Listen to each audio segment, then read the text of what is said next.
So paano mo mababago yung bayan mo at ang bansa kung yung sarili mo hindi mo mabago, hindi mo nga maamin na ikaw lulong na sa di mo na makontrol ang paggamit ng drug. So, lahat ng kandidato ngayong 2025 ay kung pwede lamang ay magpa-drug para makita natin kasi yung pinapakita nating pagharap sa taong bayan, babati ka lang, mambobola ka lang, yun lang ang nakikita ng taong bayan.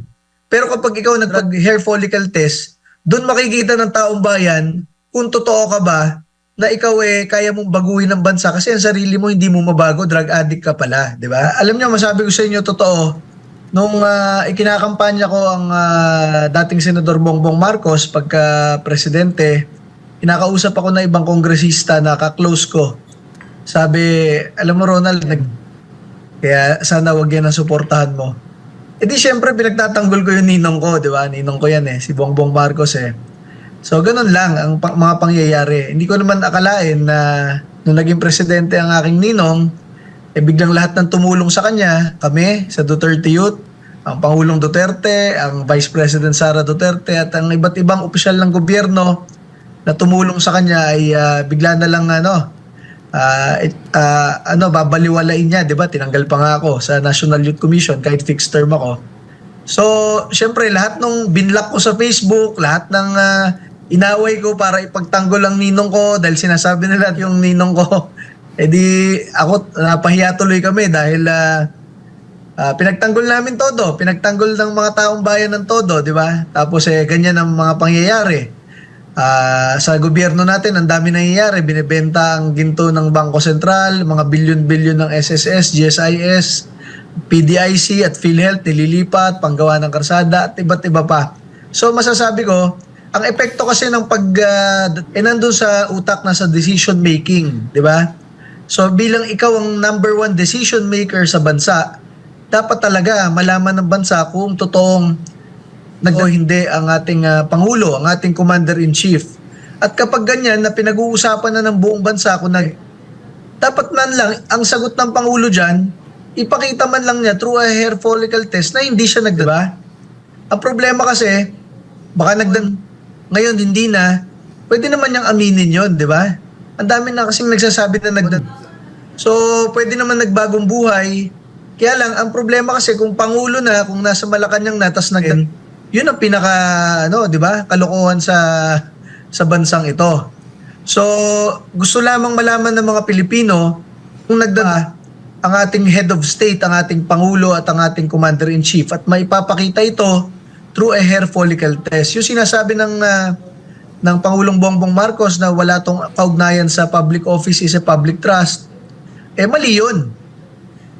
Kaya ka nga ibinoto kasi pinagkatiwalaan lahat ng pangako mo sa bayan, di ba? Isang pangako dyan 20 pesos na bigas. Na ngayon, kalagitnaan na ng termino, wala pa rin. At mukhang hindi naman mangyayari. So, chinecheck ng taong bayan kung yung bang ibinigay na pagtitiwala, yung bang ibinigay na public trust, talaga bang worthy pa ibigay, di ba? Kasi nga, you are occupying the highest public office and you are losing the public trust because of so many decision makings that you are doing. So, ang pinaka number one dyan na gusto rin malaman ng taong bayan kung ang naiboto naming presidente ng Pilipinas.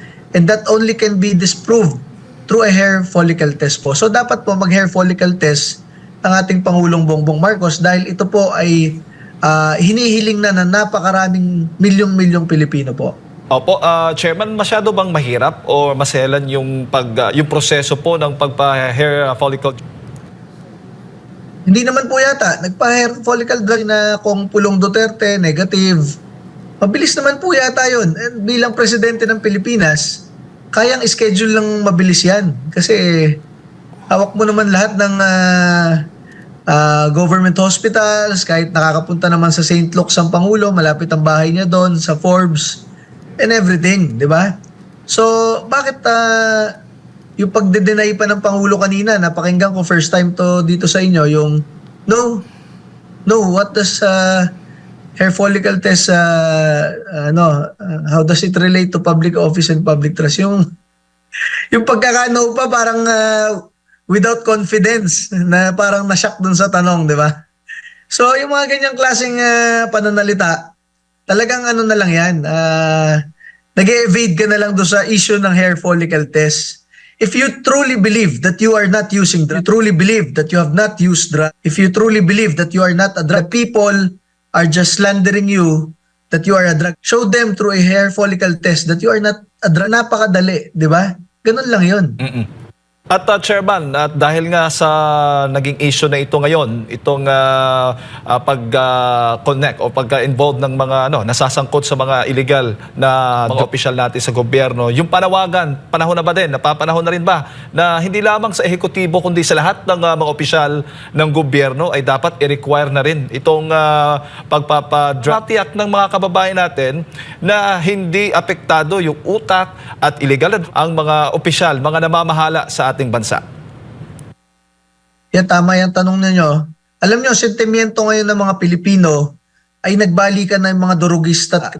Nakita ninyo, merong 1-year-old pinupugutan, 6 years old pinupugutan, 2 years old hino-hostage, 80 years old ginagaden.